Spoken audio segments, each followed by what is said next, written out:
তুলারাশি তুলালগ্ন Libra সাইনের জাতক জাতিকাদের 2026 সালের ফেব্রুয়ারি মাসের অন্তিম সপ্তাহ 23 টু 1 মার্চ, 1 মার্চ পর্যন্ত সময় আপনাদের ক্ষেত্রে ঠিক কেমন অতিবাহিত হবে সে বিষয়ে প্রতিবেদনে আমরা বিস্তারিত আলোচনা করব। মোরাললেস আপনাদের জীবনের প্রতিটি ক্ষেত্র নিয়েই প্ল্যানেটারি ট্রানজিট এবং নক্ষত্র ট্রানজিট অর্থাৎ গ্রহগত গোচর এবং নক্ষত্রগত গোচরের ছক নিয়ে আলোচনাটি অত্যন্ত গুরুত্বপূর্ণ হবে। তার কারণ আপনাদের ত্রিকোণ ভাব 5th হাউসে আমরা পঞ্চগ্রহী যোগ, বুধাদিত্য যোগ, লক্ষ্মীনারায়ণ যোগের মতো পজিটিভ যেমন যোগ দেখব, ঠিক তেমনই গ্রহণ যোগ, অঙ্গারক যোগ, জড়ত্ব যোগ, একাধিক সংযোগ কিন্তু আমরা পরিলক্ষিত করতে চলেছি। একই সাথে গুরু বৃহস্পতি কিন্তু এখনও বক্রী এবং অতিচারী আছেন আপনাদের ভাগ্যস্থানে। চন্দ্র সপ্তাহটি শুরুয়াত করতে চলেছে উচ্চস্থ অবস্থানে। এ সপ্তাহে আমরা কিন্তু বুধকে বক্রী হতে দেখব। আপনাদের ভাগ্যপতি বুধ কিন্তু এ সপ্তাহেই বক্রী হয়ে যাচ্ছে। তাহলে স্কিপ না করে পুরোটাই শুনুন যদি ভিডিওটির প্রকৃত মর্মার্থ আপনারা উপলব্ধি করতে চান। পরিশেষে যেমন প্রতিকার নিয়ে আলোচনায় থাকি তেমনটি তো আছেই।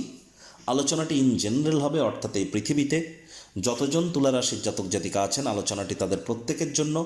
আপনি চাইলে আপনার ব্যক্তিগত গণনা এনি টাইম আমাদের দ্বারাই করাতেই পারেন। এর জন্য স্ক্রিনে আমরা নাম্বার দিয়ে থাকি। শনিবার রবিবার অফিসে এসে ফেস টু ফেস সাক্ষাৎ আপনারা করতেই পারেন, অথবা বাইফোন এনি টাইম কনসালটেন্সি আপনারা নিতেই পারেন। তো চলুন আলোচনায় প্রবেশ করা যাক। তুলারাশি তুলালগ্ন লিব্রা সাইনের জাতক জাতিকারা কালপুরুষের রাশিচক্র অনুযায়ী সপ্তমতম রাশির আন্ডারে আপনারা পড়েন। আপনাদের রাশির মালিক শুক্র। আর স্ক্রিনে আপনারা যে চার্টটি দেখতে পাচ্ছেন এটি তুলা রাশির জাতক জাতিকাদের 2026 সালের 23 ফেব্রুয়ারি আপনাদের গ্রহগত গোচরের ছক ঠিক এমনটিই কিন্তু দেখাবে। ফার্স্ট হাউস যেখানে 7 লেখা আছে গুলিয়ে ফেলবেন না, এটি আপনাদের ফার্স্ট হাউস। যেখানে 11 লেখা আছে এটি আপনাদের 5th হাউস ত্রিকোণ ভাব। এখানে সূর্য বুধ রাহু মঙ্গল শুক্রের পঞ্চগ্রহী যোগ কিন্তু আমরা পরিলক্ষিত করছি। আর এখানে কিন্তু আমরা দেখব যে সূর্য এবং রাহু দুটি গ্রহই কিন্তু মেজর 2 প্ল্যানেটস কিন্তু রাহুরই নক্ষত্র শতবিশা নক্ষত্রে গোচর করছে। শনি মহারাজ তিনি কিন্তু আপনাদের রোগঋণ শত্রুরভাবে গোচর করছেন, মার্গী অবস্থানে আছেন নিজের নক্ষত্র উত্তর ভাদ্রপদ নক্ষত্রে।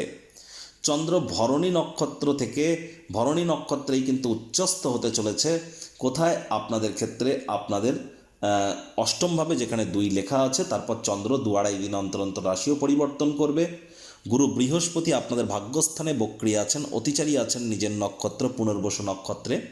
কেতু আপনাদের লাভভাবে পূর্ব ফাল্গুনী নক্ষত্রে গোচর করছে আপনাদের রাশিধিপতি শুক্রের নক্ষত্রে। প্রথমেই যে বিষয় সম্পর্কে আপনাদেরকে আমরা অবগত করানোর প্রচেষ্টা করব যে দেখুন, মঙ্গল রাহু এবং শুক্র এই 3টি গ্রহ তো একসাথে আছে। তাহলে এ সময় কিন্তু আপনাদের আকর্ষণ বাড়তে চলেছে। আপনারা যাই করুন না কেন সকলের দৃষ্টি নজরকে আকর্ষিত করবেন। আপনার তরফে বিশেষ কিছু না করেও অন্যদের নজর বা দৃষ্টি আকর্ষণ করবার জন্য সময় কিন্তু দুর্দান্ত। অ্যাট্রাকশন পাওয়ার আপনাদের বৃদ্ধি পেতে চলেছে। তবে এ সময় কিন্তু এই অ্যাট্রাকশন পাওয়ারের কারণে অনেকের উপর কিন্তু নজর দোষও কিন্তু পড়তে চলেছে, এটিও কিন্তু সত্য। তাহলে অবশ্যই নজর দোষের জন্য প্রিকশন আপনারা নিন। একই সাথে বলবো যে দেখুন, বর্তমানে শনি তো মার্গী আছেন আপনাদের রোগঋণ শত্রুরভাবে। যোগ্য যদি হয়ে থাকেন তাহলে অবশ্যই নতুন কোনো চাকরি বা কর্মসংস্থান কিন্তু আপনাদের প্রাপ্তি এ সপ্তাহে অবশ্যই হতে পারে। রোগঋণ শত্রু থেকেও কিছুটা হলেও রিলিফ কিন্তু আপনারা প্রাপ্তি করতে পারেন।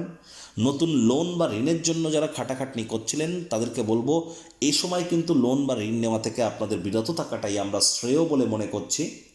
একই সাথে চন্দ্র কিন্তু সোমবার রাত 10টা 11 মিনিটে আপনাদের অষ্টমভাবে গোচর করে উচ্চস্থ হচ্ছে, আর এখানেই থাকবে বৃহস্পতিবার ভোর রাত পর্যন্ত। তাহলে ধরতে গেলে মঙ্গলবার বুধবার এই 2টি দিন চন্দ্র উচ্চস্থ অবস্থানে আপনাদের অষ্টমভাবে থাকবে, যার ফলস্বরূপ আপনাদের মধ্যে অনেকেই শ্বশুর শাশুড়ির তরফ থেকে উপকৃত হতে পারেন। এ সময় কিন্তু চন্দ্র রোহিণী মৃগশিরা নক্ষত্রেও গোচর করবে নিজের নক্ষত্র মঙ্গলের নক্ষত্রে। আর এ সময় যারা অকাল্ট ফিল্ড জ্যোতিষচর্চা গবেষণামূলক পড়াশুনো করছেন, পিএইচডি লেভেলের পড়াশুনো করছেন, রিসার্চ অ্যান্ড ডেভেলপমেন্টের সেক্টরে আছেন তারাও উপকৃত হতে পারেন। তবে শনি মহারাজের 3য় দৃষ্টি কিন্তু চন্দ্রের উপরে থাকবে, এটি কিন্তু আমাদেরকে মাথায় রাখতে হবে। আর এখানে কিন্তু মঙ্গলেরও কিন্তু 4র্থ দৃষ্টি থাকবে। সাবধানে গাড়ি ঘোড়া চালান, অঙ্গারক যোগও কিন্তু চলছে। ছোটোখাটো অপারেশনস, মাইনার কোনো ইস্যুস আমরা পরিলক্ষিত করতে পারি। অনেকে চোটাঘাত লাগতে পারে। আর এ সময় কিন্তু পেটের সমস্যা, বদহজমের প্রবলেমও আপনাদের বেড়ে যেতে পারে অঙ্গারক যোগের কারণে। ফুড পয়জনিং, বুক জ্বালা জ্বালা করা ভাব, গলা জ্বালা জ্বালা করা ভাব, এগুলিও কিন্তু পরিলক্ষিত করতে পারি। অনেকে পায়ে কিন্তু চোটাঘাত প্রাপ্তি করতে পারেন, সাবধানতা অবলম্বন করে চলুন। আর এ সময় কিন্তু আপনাদের অবশ্যই লং ডিস্টেন্স জার্নি, দূরবর্তী যাত্রা ভ্রমণকে অ্যাভয়েড করাটাই কিন্তু শ্রেয় বলে মনে করব। স্বামী স্ত্রী শরীর স্বাস্থ্য ঠিক থাকলেও শব্দ চয়নের দিকে নজর দিন। একে অপরের প্রতি অকৃতজ্ঞতা জ্ঞাপন করলে কিন্তু আপনাদের সম্পর্কের হানি হতে পারে, নজর রাখতে হবে বিষয়ে। চন্দ্রগুরুর সংযোগ পরিলক্ষিত হবে বৃহস্পতি বা শুক্রবার এর দিন আপনাদের ভাগ্যস্থানে। কিন্তু বৃহস্পতি তো এখানে বক্রী, আর ভাগ্যপতি বুধ তখন কিন্তু আপনার বক্রী হয়ে যাচ্ছে ভাগ্যপতি বুধ বৃহস্পতি বা শুক্রবার। আর এ সময় বুধ বসেই আছে আপনাদের ত্রিকোণভাবে। তাহলে আমি বলবো, দেখুন 26 তারিখের পর থেকে, বিশেষ করে 26 তারিখ 27 তারিখ থেকে, 26 তারিখ থেকে একটানা প্রায় 20 দিন stock market, share market, crypto market, commodity market, currency market বা যারা ট্রেডিং করেন, যতই এক্সপিরিয়েন্সড হয়ে থাকুন না কেন, আপনি না চাইতেও কিন্তু কোনো ভুল করে বসতে পারেন। ভ্রান্ত ধারণা আপনার মধ্যে তৈরি হতে পারে, ইলিউশন কাজ করতে পারে, যার কারণে আপনি না চাইতেও কোনো ভুল করে বসতে পারেন।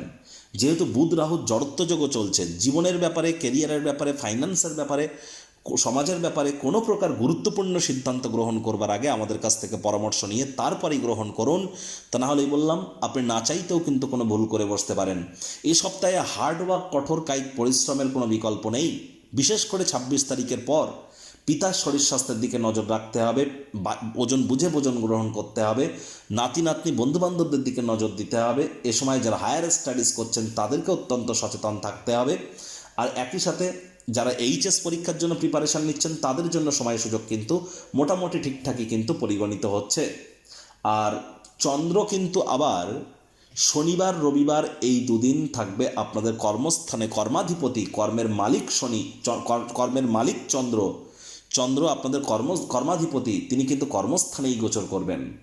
এটি একটি দুর্দান্ত সংযোগ আপনাদের ক্ষেত্রে তৈরি করে দেবে, যার ফলস্বরূপ যোগ্য কর্মচারী হয়ে থাকলে শনিবার রবিবার অনেককেই অফিসে যেতে হয়, তারা অবশ্যই প্রমোশন, পদোন্নতি, স্যালারি ইনক্রিমেন্ট করতে পারেন। এ সময় আপনাদের কর্মক্ষেত্রে দাবদাবা, প্রভাব, প্রতিপত্তি এগুলিও কিন্তু বাড়তে চলেছে। বিশেষ করে যারা আমি বলবো যারা চালের ব্যবসা করেন, বরফের ব্যবসা করেন, রূপোর ব্যবসা করেন, তরল জাতীয় পদার্থ, জলের ব্যবসা করেন, পেট্রোকেমিক্যাল ওরিয়েন্টেড কোনো বিজনেস করেন, বা যারা নার্সিংয়ের কেরিয়ারে আছেন, তাদের জন্য কিন্তু শনিবার রবিবার এই দুটি দিন দুর্দান্ত পরিগণিত হচ্ছে। সময় সুযোগের সদ্ব্যবহার আপনারা অবশ্যই করতে পারেন। একই সাথে আপনাদেরকে বলবো যে দেখুন, এখানে কিন্তু আমরা পরিলক্ষিত করছি রাহু মঙ্গলের অঙ্গারক যোগ আপনাদের 5th হাউসে। প্রেমের জীবনে কিন্তু একটু বাধা বিপত্তি আপনারা পরিলক্ষিত করতে চলেছেন। যারা শিক্ষক শিক্ষিকা আছেন, ব্যাংকিং সেক্টর, ফাইন্যান্সিয়াল সেক্টরে আছেন, ট্রাভেল ট্যুরিজম ইন্ডাস্ট্রিতে আছেন, তাদেরকে অত্যন্ত সচেতনতা অবলম্বন করে কিন্তু চলতে হবে। একই সাথে ইঞ্জিনিয়ারিং সেক্টরে যারা আছেন তাদের জন্য সময় ভালো, তবে IT sector, real estate, army, police, defence, software industry, networking, marketing, sales, pharmaceutical ইন্ডাস্ট্রিতে যারা আছেন, ম্যানুফ্যাকচারিংয়ে যারা আছেন, তাদেরকে অত্যন্ত সচেতনতা নিয়ে চলতে হবে। যারা সরকারি চাকরিজীবী আছেন, নেতা, মন্ত্রী, এমএলএ, এমপি, সরকার পক্ষ, শাসক দল, বিরোধী পক্ষ, রাজনীতিবিদ বা প্রাইভেট সেক্টরে যারা অ্যাডমিনিস্ট্রেটিভ লেভেলে আছেন, ঊর্ধ্বস্থান কর্তৃপক্ষ, তাদের বিরুদ্ধে কোনো চক্রান্ত ষড়যন্ত্র কিন্তু হতে পারে। চোখ কান খোলা রেখে আপনারা এগিয়ে যান, না চাইতেও কোনো ভুল করে বসতে পারেন। সূর্য কিন্তু রাহুর নক্ষত্রে গোচর করছে, রাহুও নিজের নক্ষত্র শতবিশাতে গোচর করছে, বুধও কিন্তু বক্রী হবে। খুব সাবধানতা অবলম্বন করে চলতে হবে। এ সপ্তাহে প্রথম সন্তান সন্ততি গর্ভধারণ করবার জন্য, ডেলিভারির জন্য সময় সুযোগ কিন্তু খুব একটি ভালো নয়। এখানেও সচেতনতা আপনারা অবলম্বন করে চলুন। তবে হ্যাঁ, প্রচেষ্টা যদি জারি রাখেন, আয় ইনকাম কিন্তু আপনাদের বাড়তে চলেছে, পরাক্রম কিন্তু আপনাদের বাড়তে চলেছে, নতুন চাকরি কর্মসংস্থান প্রাপ্তি হতে পারে। এ সমস্ত ক্ষেত্রে কিন্তু আমরা দুর্দান্ত সংযোগ, প্রমোশন, পদোন্নতি হতে পারে এ সপ্তাহে। এই ধরনের দুর্দান্ত সংযোগ কিন্তু কিছু কিছু আমরা অবশ্যই পরিলক্ষিত করছি। প্রতিকার স্বরূপ আলোচনা করতে গিয়ে আপনাদেরকে বলবো, স্ক্রিনে আপনারা দেখতে পাচ্ছেন নবগ্রহ বীজ মন্ত্র। পারলে 9টি গ্রহকেই শান্ত রাখবার জন্য এই নবগ্রহ বীজ মন্ত্র প্রতিদিন আপনারা 108 বার করে জপ করুন। একবার মুখস্থ হয়ে গেলে মাত্র 10 থেকে 15 মিনিট লাগে। এটি মনুষ্য জাতির সৃষ্টি নয়, স্বয়ং ব্রহ্মদেবের সৃষ্টি, যা কখনো অনর্থ হতে পারে না। ভুলভাল উচ্চারণ করলেও কোনো নেগেটিভ ইম্প্যাক্ট পড়ে না। একই সাথে 9টি গ্রহকে আপনি শান্ত রাখতে পারবেন। এর থেকে বেটার কিন্তু আর কিছু হতেই পারে না। আর চেষ্টা করুন আপনারা অবশ্যই হাইজিন মেনটেন করে চলবার, বাসি খাদ্য খাবার খাবেন না। আর সকালবেলা ভোরের সূর্যের আলোটা আপনারা একটু গায়ে লাগান। পিতার সাথে অহেতুক তর্ক বিতর্ক করা থেকে বিরত থাকুন। পিতার সাথে সম্পর্কের দিকে, পিতার শরীর স্বাস্থ্যের দিকে নজর দিন। পিতার সেবা করুন, লাভান্বিত হবেন এ সময়। আর এই সময় আপনারা হনুমানজির নাম জপ ধ্যান আরাধনাও কিন্তু করতে পারেন। পিঁপড়েকে যেন মারবেন না, ভুলেও মারবেন না। আর গণেশজিকে 5টি দুর্বাকাশ দিয়ে 5 বার বলুন ওম গাং গণেশায় নমঃ, অথবা প্রথম পূজ্য গণেশায় নমঃ। যারা দীক্ষা নেননি ইমিডিয়েট দীক্ষা গ্রহণ করুন। বৃহস্পতি বক্রী হয়েছে এটা বড় কথা নয়, বৃহস্পতি অতিচারী হয়েছেন, তারাই কিন্তু প্রোটেকশন পাবেন। 7.5 বছর বৃহস্পতি অতিচারী থাকবে যারা দীক্ষিত। আর এখানে অবশ্যই তাবিজ, কবচ, মাদুলি, পাথর এসব করা থেকে বিরত থাকুন। তার কারণ শনি মহারাজ কিন্তু আপনাদের সুখভাবের অধিপতি, তিনি কিন্তু কর্মফলদাতা। তাহলে কর্ম না করে এই তাবিজ, কবচ, মাদুলি, পাথর পরে কাজ দেবে এমনটি যেন বিশ্বাস করবেন না। হার্ড ওয়ার্ক, কঠোর কায়িক পরিশ্রমের কিন্তু কোনো বিকল্প নেই। কর্মাণ্যেবাধিকারস্তে মা ফলেষু কদাচন মা কর্মফলে তুর্মাতে সঙ্গস্ত কর্মাণি। তো বন্ধুরা, প্রতিবেদনটি আপনাদের ঠিক কেমন লাগলো, আপনাদের সুচিন্তিত মতামত আশা করি আপনারা নিচের কমেন্ট বক্সে লিখে জানাবেন। ভালো লাগলে একটি লাইক করতে ভুলবেন না। এই আশা রেখে আমি আমার বাণীকে এখানেই বিরাম প্রদান করছি। সংসারে অশান্তি, প্রেমে বাধা বা বিবাহে অনিশ্চয়তা, ব্যবসাতে ক্ষতি বা চাকরিতে ডামাডোল, অসুস্থতা, দুঃখ, দারিদ্রতা থেকে কিছুতেই রেহাই মিলছে না, পরীক্ষায় ফেল, তাহলে আর দেরি কেন? জীবনের যাবতীয় সমস্যার সমাধান করব আমরা। বাস্তুশাস্ত্র, সংখ্যাতত্ত্ববিদ্যা, লাল কিতাব, বৈদিক জ্যোতিষশাস্ত্র, কৃষ্ণমূর্তি প্রভৃতি পদ্ধতিতে জন্মছক বিচার করা হয়। প্রয়োজন অনুভব করলে স্ক্রিনে ফ্ল্যাশ হওয়া নম্বরে যোগাযোগ করতেই পারেন।